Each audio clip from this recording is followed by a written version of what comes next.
You need to understand the landscape of the production like environment.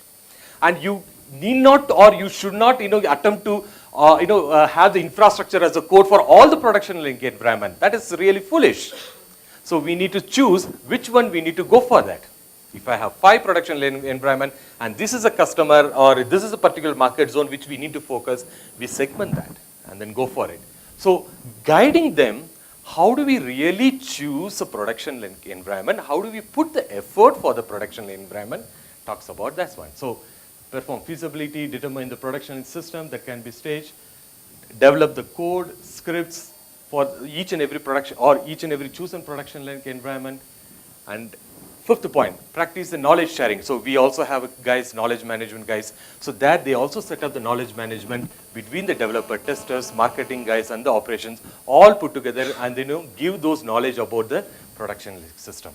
What are the various aspects that we can take care of? What are the things we should take care to enhance the production like system that need to be available during the previous stages, maybe during the testing stage or in the development stage. So this is kind of one example we have made in the as part of the KB 1.1. Similarly, 1.2, because we are operating, as somebody was mentioning, some commercial software required when we are doing the development phase or testing phase.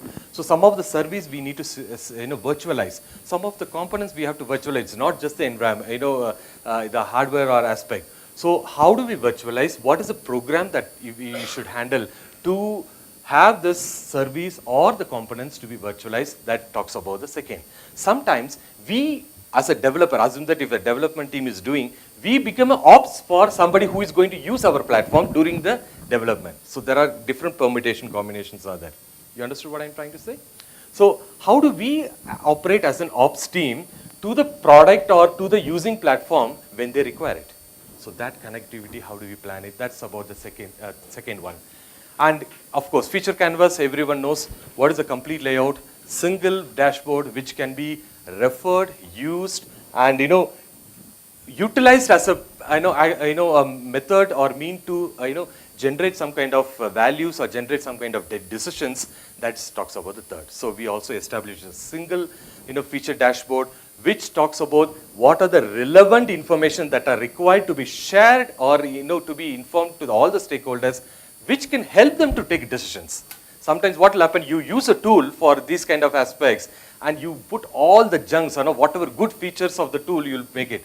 But the real value of, what kind of decision these guys need to take, test and operation guys, that may not come out. So these are the things which you have taken care over here. Any doubts?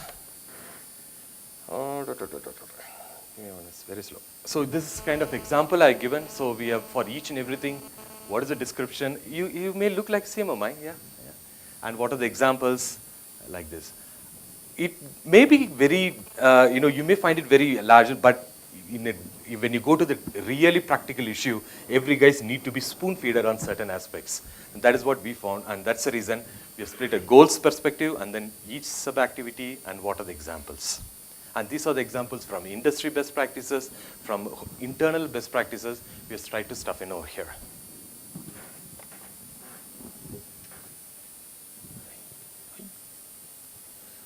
Too slow. So another examples we have say service or software components virtualized. So what are the various factors that we should consider development team or testing team or operation team before they go for? So it gives a kind of guideline for them to really come up with the what need to be handled during every aspects of the DevOps. Okay.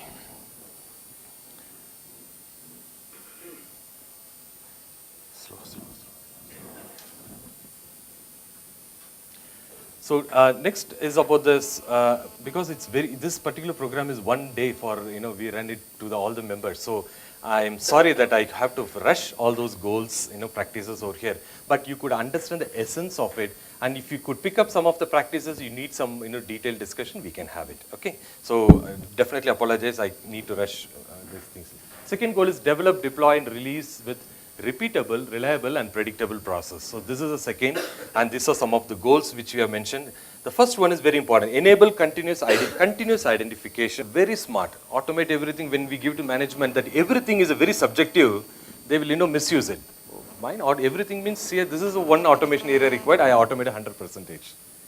But the real value of what we should automate, can we automate everything or you should automate everything? That's a question we should ask. So we have also put a very clear guideline of automatable manual process and elimination of non-valued process. The basic thing when you have to start the agile or continuous delivery is the waste need to be identified and eliminated.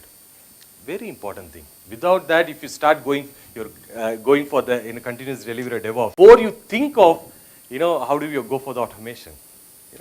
So that those kind of aspects we have handled. I'll go through the practices. So establish and design and establish reliable, repeatable deployment process.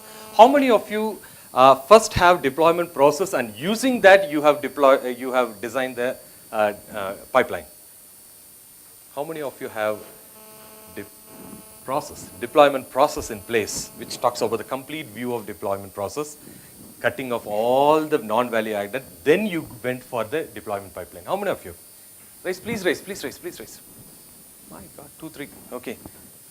Then what will happen? If you do not have a process in place, how will you repeat it? And if you do not identify what are the non-value things in place, you will have a complex, you'll say sewage board, kachara wala kind of things in place. So we orient them in that way. So next is deployment pipeline, which addresses and then automate everything that are automatable and auto-viable. One is automatable. Auto-viable is sometimes it takes too much of cost, too much of energy to automate that can be taken up, as a part of the manual itself. Example, Meghna was also mentioned, some of the policies which go, when we have to deploy in a place, security policies, FDA policies, there are certain things which you feel it's not required to be automated because government changes that, frequently. So what's the point of it? So there are certain things we have taken care. And last is very important. Develop and manage a strategy of manual activities. What will happen? In the virtue of automation, we would love to see only the world of automation. Guys, there are also manual activities. How are you really planning that? Which means you need to also carefully have a design of the manual activities which are essential to be performed. I have seen people saying, see here, I have automated the static code analysis, this, so I don't require a review at all. People say certain things required. So these are some of the steps which you have handled in this goal. Yeah. Next one. So how many of you really feel bored? Please raise your hand. Yay. No, still no. Enable the R&D capability to embrace. Capability is very important. So what are the various R&D capabilities that are essential to embrace a continuous delivery? Anyone? To have a continuous delivery success in place, what are the various R&D capabilities that are required? How many of us have analyzed? Customer knowledge, product knowledge. If a guy doesn't have the customer knowledge and product knowledge, how can you expect, a guy, a designer, let's take a designer or the business architect, they must really know about the product knowledge and customer knowledge. Then they can bring out those things into the customer, continuous delivery. If you look continuous delivery, typically from the IT perspective or, this may not be required. But if you look this from the whole value perspective, these are the elements which are required. Collectively develop and deliver features in manageable iteration. Of course, this is about either you can use agile or agile flavors like a Scrum like that. And acceptance test driven development. This also in our case we follow acceptance test driven. How many of you know about acceptance test driven development? Cucumber framework, all those aspects you guys might have looked. That's also part of it. So how do we, of course, when I put here, it doesn't mean that we follow all or we follow successfully. It's a journey for us to do all those things. Quality check in upstreams. When I say upstream and downstream, because we are as a platform, we is used by products. Ours is also used by some of the upstreams like open source related or sub-components. So what are the quality check-ins? When you receive a component, what are the checks to be done? And when yours is used by somebody, what are the quality checks you should do it? Those connectivity also we have established. Security checks. This is very specifically we addressed every level, code level, unit level, product testing level, production level. What are the various testing security checks that are required? That has to be embedded and automated. And last one is very important, logging as a first level requirement between R&D and operation. Understood? Understood? Which means because our product is used by several operators, ROs, regional office team, what are the various logging requirements? If there is an issue, what are the kind of logs that are required to be generated? What are the places that logs are required to be included? So these are the areas are designed upfront, not at the later point. Or else what will happen? You'll get an error question mark. No one understands what are the actions to be taken care of. And product data, in our thing we call it product data management, you call it as configuration management library, like that.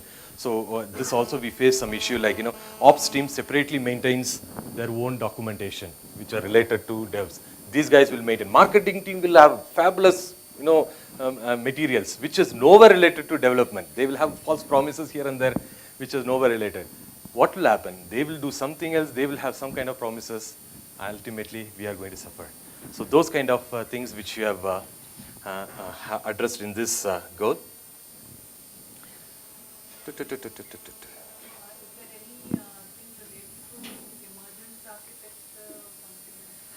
From the architecture perspective, what we have done is we also follow, like Ericsson, one track, which means our product is complex enough, because we have to have same solution in different markets. Eventually, people love to have different versions, from the architecture perspective itself, different layers, which becomes continuous delivery need to be, designed for every layers. So we have applied the architecture and the design principles upfront over there, whereby we could able to reduce the number of duplicate versions. So that's, of course, we are trying that particular aspect. Yeah. So the single version or one track version, not at the code level, architecture and design level itself, we are trying to achieve it. Yeah. Does that answer your question or something else? Yeah. Okay.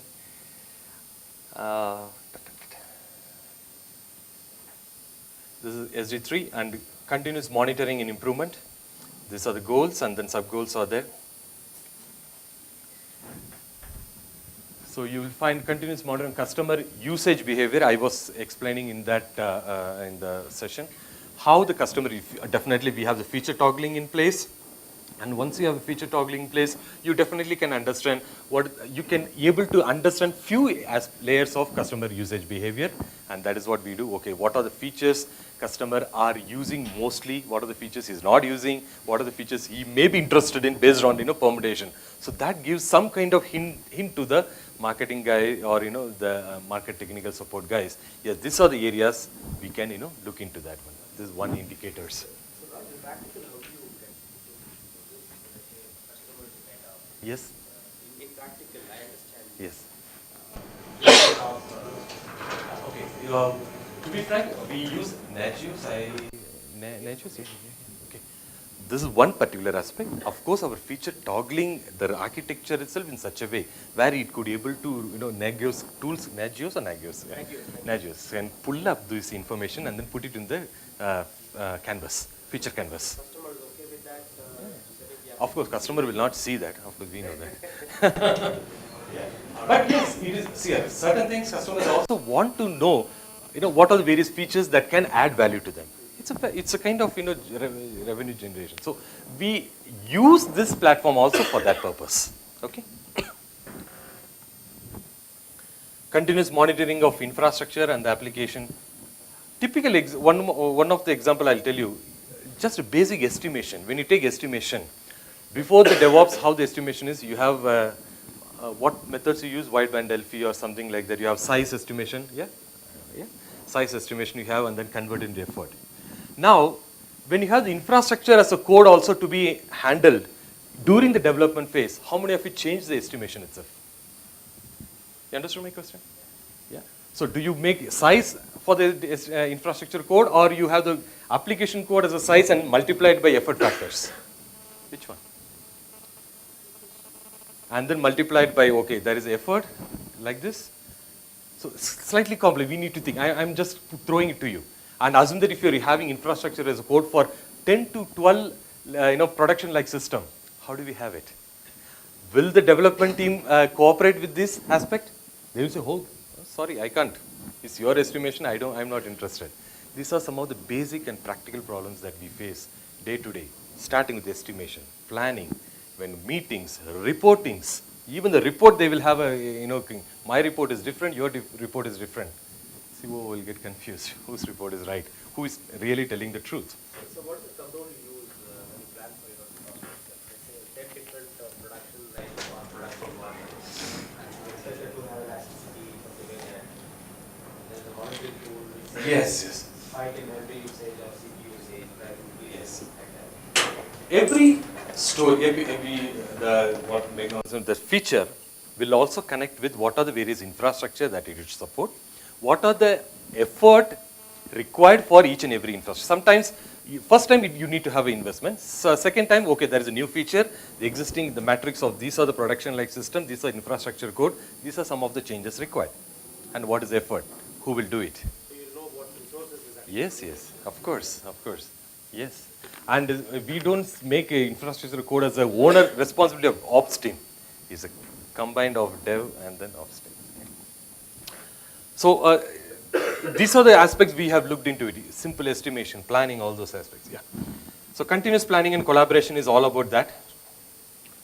So how do we have the collaboration between the development and operation? Of course, we use some of the processes, goals, cross-training and sharing of the skill sets. And we also aim to have, like Netflix has a no-ops, which means all are together. So that kind of thing we're aiming, but that is a very, very long way giving our situation, yeah. And I was also mentioning the common minimum program. This is a very funny thing, but we have also